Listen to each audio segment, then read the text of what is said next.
I want to draw some practical thing here about life of devotion. How it looks like. How a devoted life will look like. Number one, I want to do a study here with the life of Simon the leper and this unnamed woman. Number one, a life of gratitude. The Simon the leper received the healing, but here we can see he's honoring Jesus by welcoming him at his house. Many people were healed, many lepers were healed, but at this moment of time, where Jesus seems to be very weak, Jesus seems not like the political leader who is able to overthrow the Romans. No. At this point of time, the one who has received the healing is showing the gratitude. Number one proof is that we are living a devoted life, committed life. Number one, the proof is that we will have a life of gratitude, a thanksgiving heart. One of the incident which I don't know if it is appropriate to go to John chapter 5. In John chapter 5, there was a man paralyzed. Jesus saw him and Jesus had compassion on him, and he didn't ask anything. This man didn't ask any healing or look at me, nothing. Jesus had compassion on him and looked at him and healed him. Now, when you come to John chapter 5 verses 14, okay, after giving him bodily healing, see the compassion and the love of Jesus. Later Jesus found him at the temple and said to him, see, you are well again, stop sinning or something worse may happen to you. 38 years paralyzed man, what can something worse can come to this man? Just imagine. See the compassion and the love of Jesus. Not just giving a bodily healing, but going to the temple and meeting this person and telling him, see, you have healed, but to go with me into the eternal place, you need to stop sinning. Bodily healing will not guarantee eternal life. Bodily healing will not guarantee heaven. Jesus will heal you, but if you do not stop sinning, you will end up in hell. It doesn't matter Jesus healed you. It doesn't matter that you drank that wine. Jesus turned the water into wine. It doesn't matter that I experienced that miracle. Doesn't matter. It doesn't matter you ate the bread that Jesus turned. It doesn't matter. It doesn't matter Jesus has healed you and blessed you. It doesn't matter. The crux of the matter is your spirit being saved? What is your thought against sin? How do you deal sin? So see the compassion of Jesus, not just giving bodily healing, but Jesus is concerned of his eternal state. And see what this man did, verses 15. John 5:15, the man went away and told the Jewish leaders that it was Jesus who has made him well. Do you think there is something positive? Do you think that he was proclaiming and witnessing Jesus? No. How do you know that? See verses 16. So because Jesus was doing these things on the Sabbath, the Jewish leaders began to persecute him.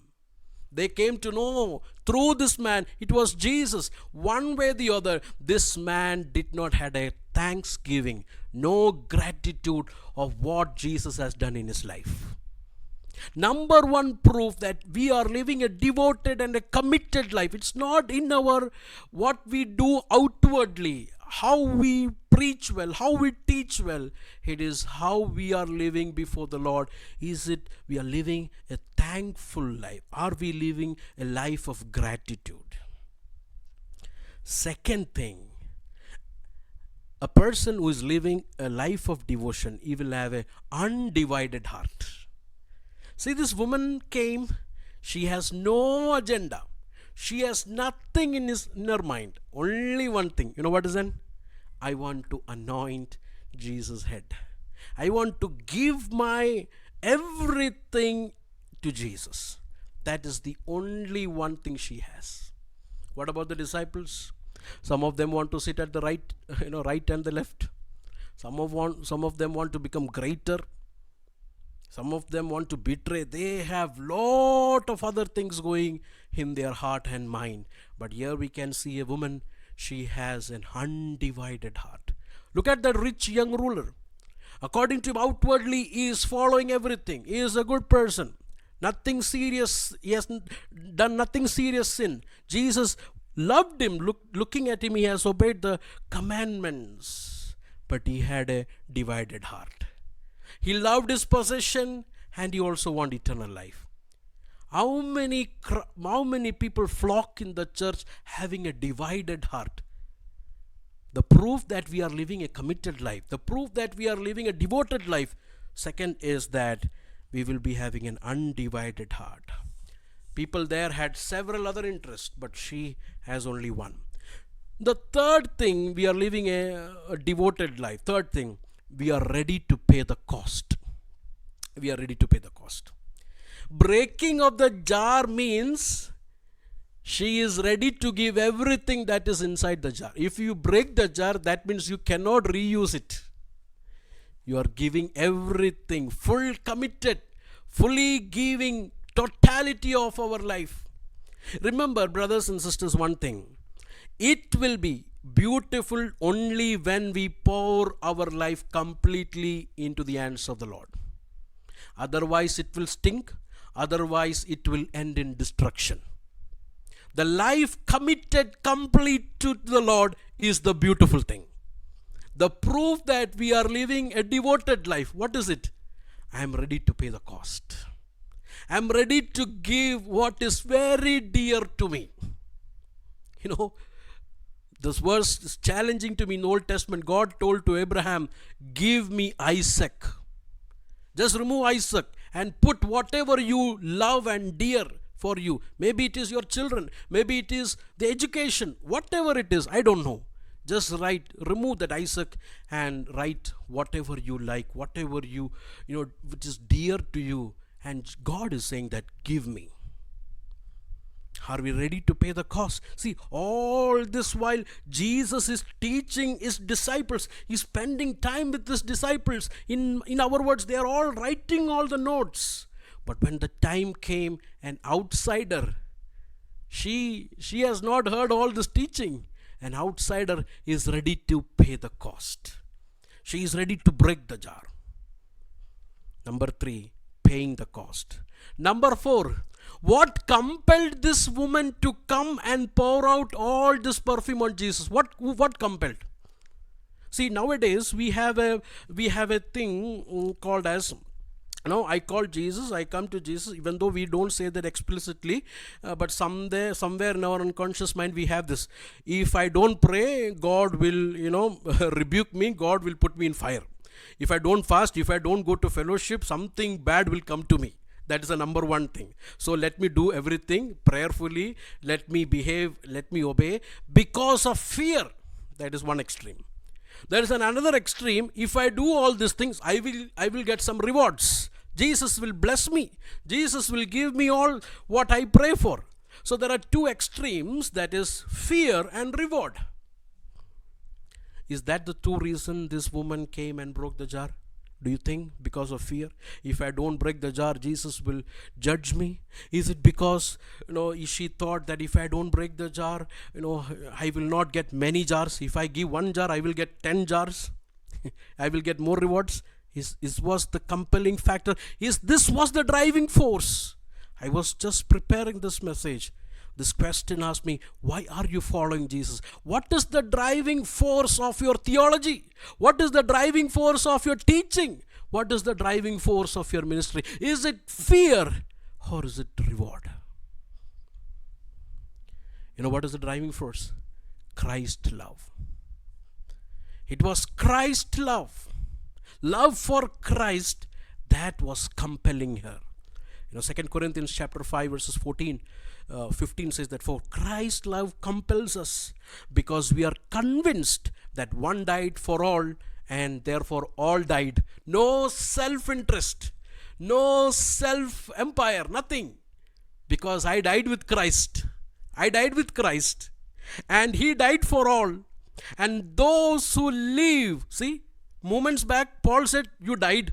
Again he's saying that those who live, that is true Christianity. I died with him, but now I live with a new perspective. What is that new perspective? Those who live should no longer live for themselves, but for Him who died for them and was raised again. Reward or fear? What is compelling us? What is the driving force of our spirituality? What is the driving force of our obedience? Is it reward or is it fear? If it is reward or fear, let me tell you, we are not living a devoted life. If we are living a devoted life, it will be Christ love. I usually tell the parents of my church that dedicate your child into the hands of God. Teach them about the grace and the love of God. Speak gospel to them every day. You will not lose them. You don't need to put force on them. You don't need to tie them and always watch over them. The love of Christ will compel them. I tell you, if you are hearing this, if you put your children into the love of Christ, and if they understand the love of Christ, wherever they are in the world, you can be pretty sure and confident with your child, because it is not your force. It is not your something that is holding him. It is the love of Christ will hold him and compel him. The love of Christ will tell him not to sin.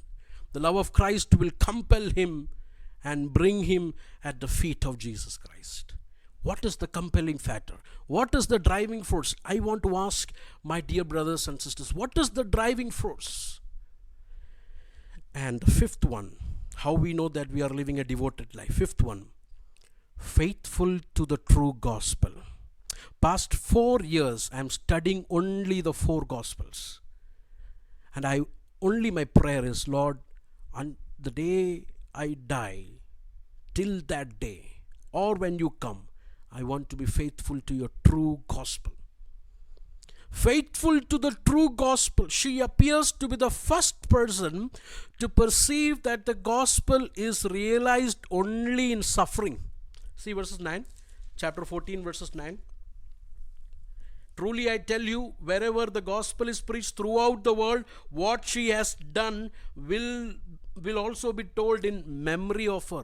What she have done. What she have done? She have done for the passion. She has done for the suffering of Jesus Christ, for the burial of Jesus Christ. So you see, the gospel and suffering is so much connected together. I remember Saju John uncle preaching this years back. I think 7-8 years back. I heard a small clip in WhatsApp. He said that nowadays we should rename all our crusades to Crownade. We want people to have crowns.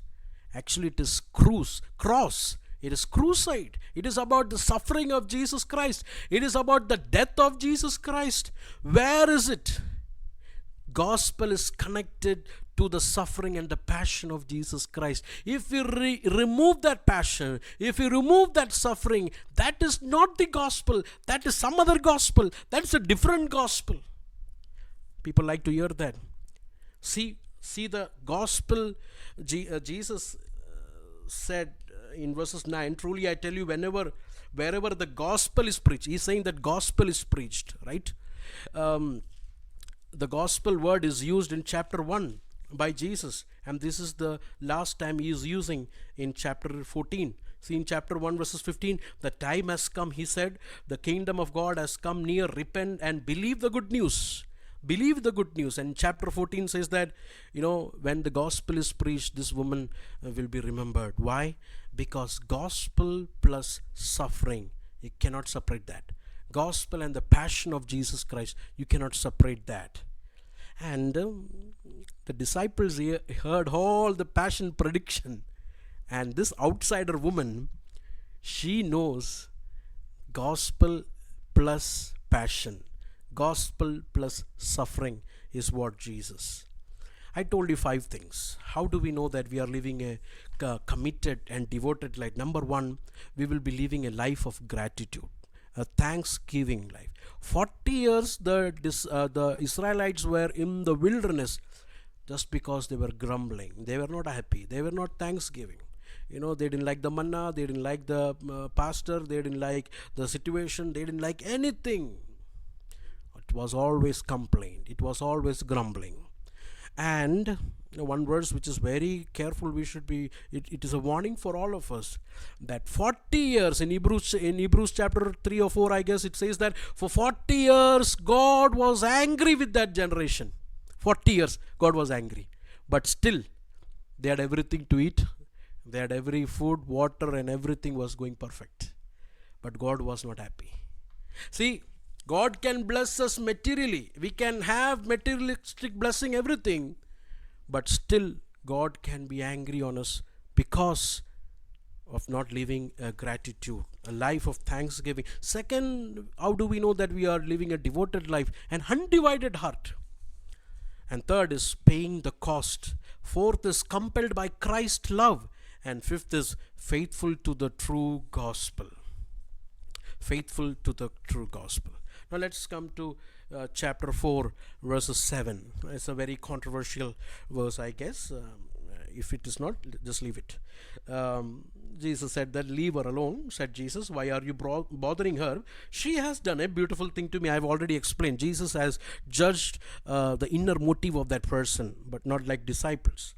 Okay, now let's come to verse 7. The poor you will always have with you, and you can help them anytime you want, but you will not always have me. Now, this statement is very surprising. So, is